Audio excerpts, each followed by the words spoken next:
मेरे पास एक प्लास्टिक की पारदर्शी बोतल है जिसके अंदर मैंने एक छोटी बॉल डाली है।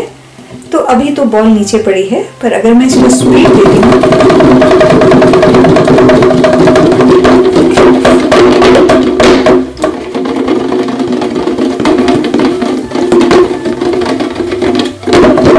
तो सबसे हैरानी की बात यह है कि जब स्पीड में होती है तो बॉल ऊपर भी चढ़ जाती है।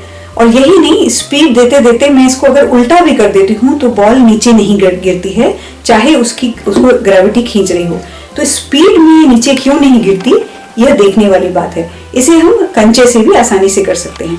अब आइए एक और एक्सपेरिमेंट देखते हैं। मैंने एक कागज का कप लिया है जिसके अंदर थोड़ा सा पानी, रंगीन पानी डाला है और कप को धागे से इस तरह बांधा गया है ताकि इसे एक वृत्तीय गति दी जा सके, यानी इसे एक सर्कल में घुमाया जा सके। तो अब मैं तेजी से इसको एक सर्कल में घुमाती हूँ और हैरानी की बात यह है कि पानी नहीं गिरता। देखिए, पानी वैसा का वैसा कप में मौजूद है। तो पानी क्यों नहीं गिरा जब ये गोले में जा रहा था? तो इसके पीछे कुछ न कुछ वही चीजें काम कर रही हैं जिनके बारे में अभी हम बात कर रहे थे। तो चलिए देखते हैं। तो जैसे हमने कप में देखा था, ऐसे ही अगर हम एक पूरी बाल्टी में भी पानी भर के उसको गोल गोल घुमाएं तो हमें दिखेगा कि बाल्टी जब तक एक वृत्त में रहती है, एक सर्कुलर रास्ते पे चलती है, तब तक पानी नहीं गिरता। इसके अलावा हम सबने देखा है मेलों आदि में कि पूरी कार या फिर मोबाइल जब एक तेज गोल घेरे में चलती हैं या वृत्त में चलती हैं तब वो नीचे नहीं गिरती। तो आखिर क्या है जो उन्हें ऊपर पकड़े हुए है, यह समझने की कोशिश करते हैं। तो चलिए पहले किसी एक साधारण वस्तु की गति को देखते हैं कि यह वस्तु है, मान लीजिए v1 के वेग से इस दिशा में जा रही है। अगर इस पे लगने वाला बल या फोर्स अगर इससे लंबवत है, यानी 90 डिग्री पर है, तो यह इस वस्तु पर क्या असर पड़ेगा इसके वेग पर? तो हम ये देखते हैं कि वस्तु केवल मुड़ जाती है, एक नया वेग ले लेती है v2, लेकिन असल में उसकी स्पीड पे अंतर नहीं पड़ता है, केवल वो मुड़ती ही है। हमने यह भी सुना है कि जो परपेंडिकुलर या लंबवत बल है वो वस्तु के ऊपर कोई काम नहीं करता, उसकी स्पीड नहीं बदलता, लेकिन उसे मोड़ देता है, उसका रास्ता मोड़ देता है। अब वस्तु मान लीजिए एक नई जगह पर आती है और उसके ऊपर फिर से एक और बल काम करता है जो कि अब की बार भी 90 डिग्री पे है। तो वस्तु के साथ क्या होगा, उसका वेग फिर से मुड़ जाएगा या उसकी दिशा मुड़ जाएगी, वेग आगे फिर से दूसरी दिशा में हो जाएगा।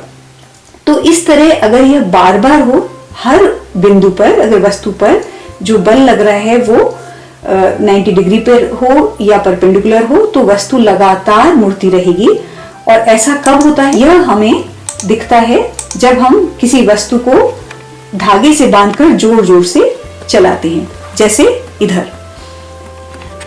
तो जब वस्तु गोल वृत्त में घूमती है तो उसे वृत्त में रखने के लिए अंदर की तरफ लगने वाला, केंद्र की तरफ लगने वाला एक बल बहुत जरूरी होता है, जो यहाँ पर धागे का खिंचाव या तनाव दे रहा है। ये रस्सी उस वस्तु को लगातार अंदर की तरफ या केंद्र की तरफ खींचे हुए है, इसलिए वस्तु वृत्त में है। और इसी बल को हम सेंट्रीपिटल फोर्स या अभिकेंद्रीय बल कहते हैं। बिना अभिकेंद्रीय बल के कोई चीज गोल रास्ते पे नहीं चल सकती। कोई ना कोई स्रोत होना चाहिए जिससे जो इसे अंदर की तरफ या तो खींच रहा हो या धक्का दे रहा हो, तभी वस्तु वृत्त में रहेगी।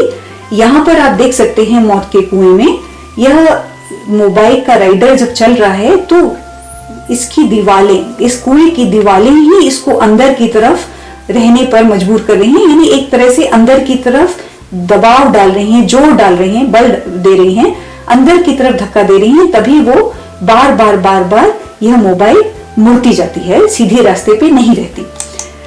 और यही कारण है कि हम सूर्य के ग्रह चारों तरफ अपनी कक्षाओं में गोल गोल घूमते रहते हैं, क्योंकि गुरुत्व की वजह से, गुरुत्वाकर्षण की वजह से या ग्रेविटी की वजह से उनमें अंदर की ओर, केंद्र की ओर एक बल लगातार लगता रहता है, जिससे वो बार बार अपनी कक्षा में मुड़ते रहते हैं और एक वृत्त में रहते हैं।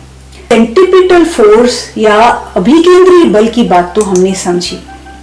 लेकिन हमने एक सेंट्रीफ्यूगल फोर्स या अपकेंद्री बल का भी नाम सुना है और हम कई चीज देखते हैं, जैसे कि एक कार में बैठने वाला एक सवार किनारे की तरफ दब जाता है या जैसे ऐसे कि बाहर की तरफ फेंका गया हो ऐसा महसूस होता है।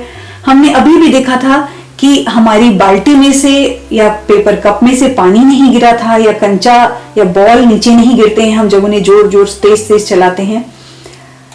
इसी तरह अगर ये कार मुड़ रही है तो कार में बैठी हुई सवारी भी कार की बाहरी दीवार की तरफ फेंकी जाएगी, ऐसा लगेगा उस तरफ खिसक गई। तो इसको भी लोग बोलते हैं कि ये सेंट्रीफ्यूगल फोर्स की वजह से है कि बाहर की ओर एक बल लग रहा है।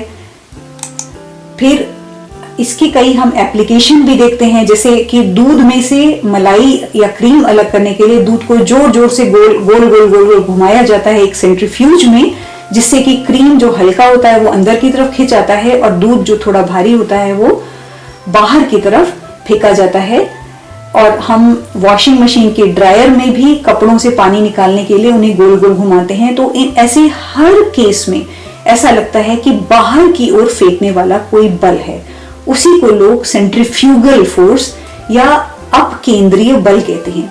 क्या यह बल सचमुच होता है?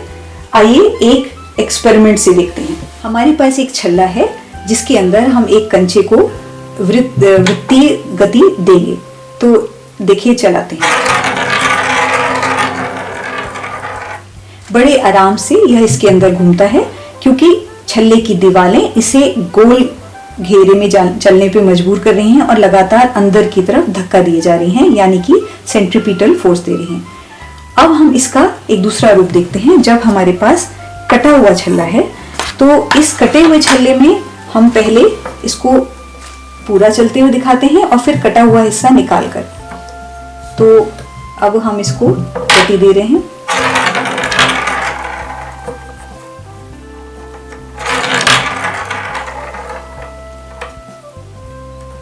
अब हमने यह हिस्सा निकाल दिया। अब हम इसको गति देते हैं।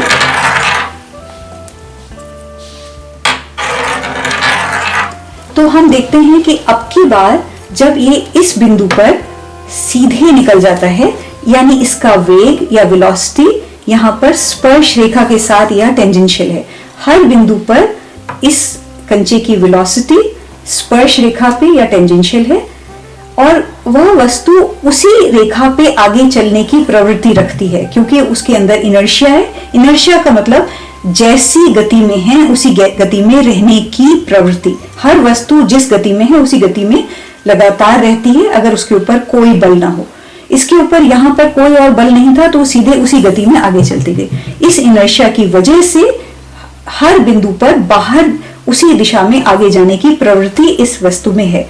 इसी वजह से हमें कई प्रभाव दिखते हैं जो अब हम देखेंगे। तो हमने देखा कि वृत्त में स्पर्श रेखा पे लगने वाला वेग या वेलोसिटी और अंदर की तरफ लगने वाला सेंट्रीपिटल फोर्स या अभिकेंद्रीय बल, और इस बाहर की तरफ या स्पर्श रेखा पे लगने वाली वेलोसिटी की वजह से, इस वेग की वजह से और इनर्शिया की वजह से यह वस्तु इसी रेखा पे बाहर की तरफ जाने की एक वृत्ति या प्रवृत्ति दिखाती है, जिससे कि वह ऐसा लगता है कि बाहर की ओर फेंकी जा रही हो।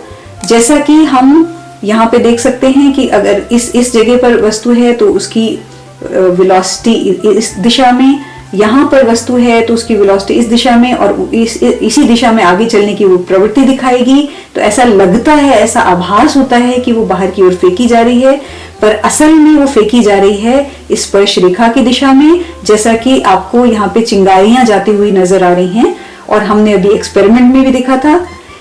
तो फिर सवाल उठता है कि अगर वस्तु स्पर्श रेखा पे या टेंजेंशियल चल रही है, ये उसका इनर्शिया का पाथ है, अंदर की तरफ लगने वाला अगर सेंट्रीपिटल फोर्स है, तो क्या बाहर की तरफ एक और बल सेंट्रीफ्यूगल भी काम कर रहा है? असल में हम ये देखते हैं कि अगर सेंट्रीफ्यूगल फोर्स भी होगा या अपकेंद्रीय बल भी होगा तो ये दोनों बल एक दूसरे को काट देंगे, निरस्त कर देंगे और वस्तु पर कोई भी बल नहीं बचेगा। इसलिए दोनों बल के होने का कोई सवाल नहीं उठता है। असल में सेंट्रीफ्यूगल फोर्स या बाहर की ओर लगने वाला बल है ही नहीं, ये केवल एक आभासी फोर्स है, या ऐसा आभास होता है कि बाहर की ओर कोई बल है, जबकि ऐसा फोर्स होता नहीं। वस्तु अपने इनर्शिया की वजह से हर बिंदु पे वह स्पर्श रेखा की दिशा में टेंजेंशियली चलती जाती है। इसीलिए हमने देखा कि बाल्टी का पानी भी एक वृत्त में रहता है, या कंचा या बॉल एक वृत्त में रहती है, वस्तु अपने वृत्त में चलती रहती है जब तक कि उसको अंदर की तरफ लगने वाला एक केंद्रीय अभिकेंद्रीय बल या सेंट्रीपिटल फोर्स मिलता रहे।